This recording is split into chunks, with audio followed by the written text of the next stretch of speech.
We're really pleased that you're considering baptism in the Methodist Church. It's fantastic news. We here in the church believe that baptism is an important gift from God, an example of God's love and kindness towards us, what the church calls a sacrament.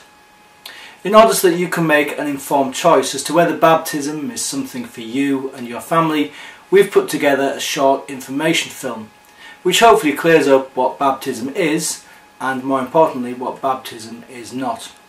And we hope it answers any questions that you may have.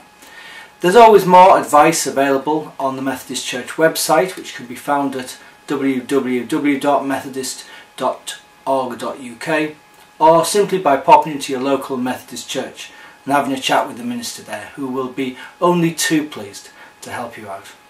Sit back and enjoy the film, and we hope to hear from you soon.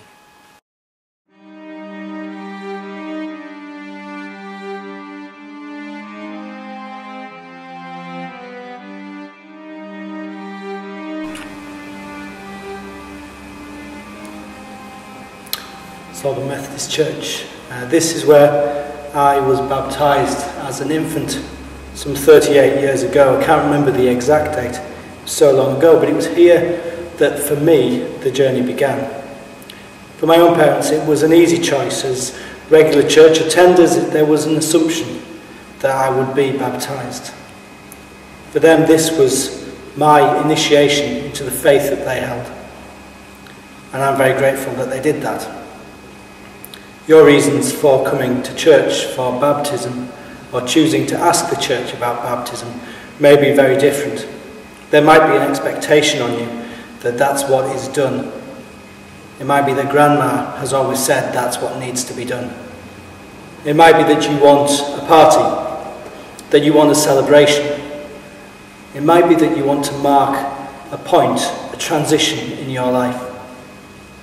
It might be that you think this is the best way to offer your thanks to a God that you worship.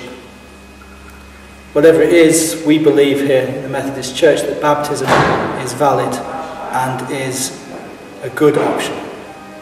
And I hope this video will show you some more about that.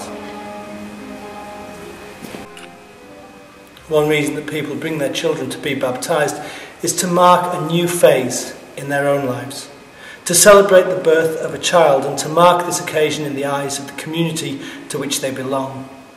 There's nothing new in this. It occurs in some form or another in all societies, not simply in Christian ones. It's a form of saying thank you. Thank you for the safe arrival of another child, a continuation of our genetic line, and in some cultures the assurance that you yourself will be remembered through the memories and stories of your offspring. If you're unsure about your own personal faith and belief in God, or you're not sure that you're ready to make the promises that are asked of you in the service of baptism, it may be that you consider a service of thanksgiving rather than baptism for your child. This is a valid option and can be done for you within a church service in much the same way as a service of baptism. Children who have a service of thanksgiving can, at a later date, have a service of adult baptism, or be baptised when they can answer for themselves. In these situations, you would not be required to make the same promises for the child yourself. In the Methodist Church, because of our understanding of what baptism is, a recognition of the death of Jesus Christ for each and every one of us, a child baptised as an infant would not then be able to undergo adult baptism at a later date. Recognition of personal faith in God is symbolised for the baptised infants in a service of confirmation once personal faith has been expressed for themselves.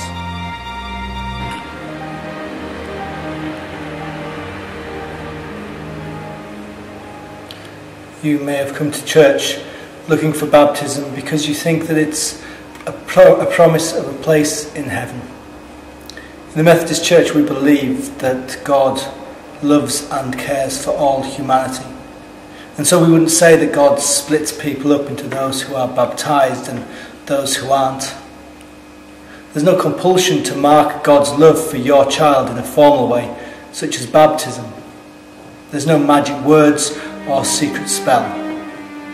We simply recognise the love that God has for each and every one of us. And in recognising that, we root our own existence in God's story of love and hope.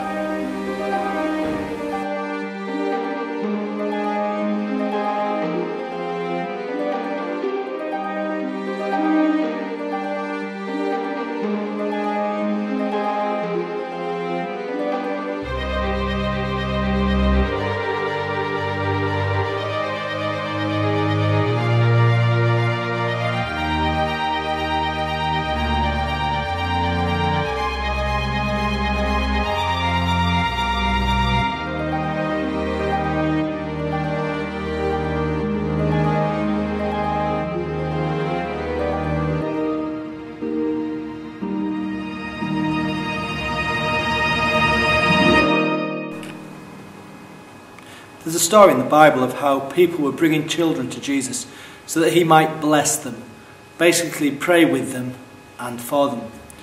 But as we read the story, we see that the disciples are stopping the children from getting through to see him. In order to understand this, we need to think about the way that the Jewish world worked at that time. You see, children had little status in society in those days. They were at the very best seen as proof of God's favour for the parents. But other than that, they were not really recognised. Not the same way that children are viewed today. Perhaps the disciples didn't want to bother Jesus with what they perceived as a trivial waste of time.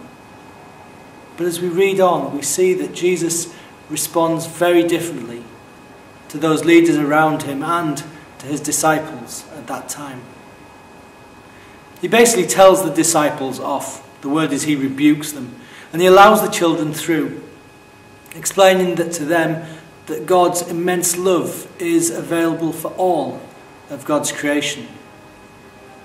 In baptism we remember this story and we recognise that we can never do anything to earn God's love.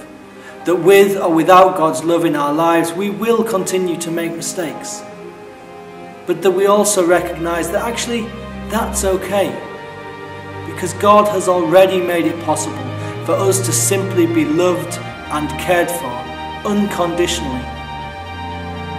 This promise then is for your child at baptism, but it's also for you, for me, for the congregations I minister to, and for everyone that God has created in love.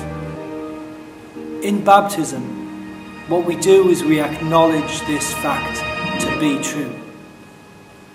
Throughout all nations and cultures, there's been a tendency to mark special occasions using symbols and traditions. Perhaps you've always stood for the national anthem. Maybe you observe a minute's silence at 11 a.m. on Armistice Day. In the church, baptism is also marked with the use of symbols, specifically the pouring on of water. Water is an amazing material. It's the very reason why life exists on this planet. Without water, there can be no humanity. It provided the environment for life to start, and it continues to sustain, refresh, and cleanse us.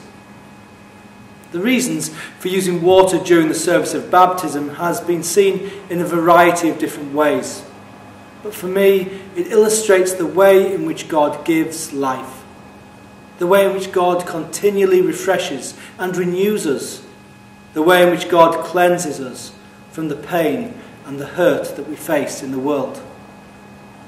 And to know that God does this without any action on our part is what makes infant baptism, for me, the correct response to such love.